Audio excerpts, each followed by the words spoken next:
ஆந்திர அரசியல்ல மிகப்பெரிய ஜாம்பவானா இருந்த என்டி ராமாராவ் முதலமைச்சராக இருக்கும்பொழுது, அவங்க குடும்பத்தில சில பிரச்சனைகள் வரும்போது, நியாயத்தின் பக்கம் நின்று சந்திரபாபு நாயுடு என்கின்ற முதலமைச்சரை உருவாக்கியவர் சூப்பர் ஸ்டார்.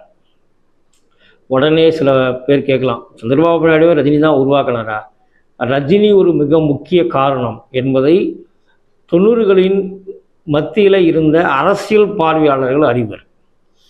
அன்றைக்கு ஆந்திர அரசியலில் மிகப்பெரிய ஒரு தலைவராக இருந்தவர் என்டி ராமாராவ்.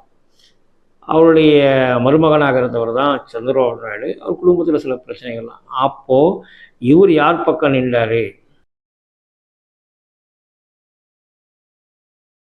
ஆந்திர அரசியலில் மிகப்பெரிய ஜாம்பவானா இருந்த என்டி ராமாராவ் முதலமைச்சராக இருக்கும்பொழுது, அவங்க குடும்பத்தில் சில பிரச்சனைகள் வரும்போது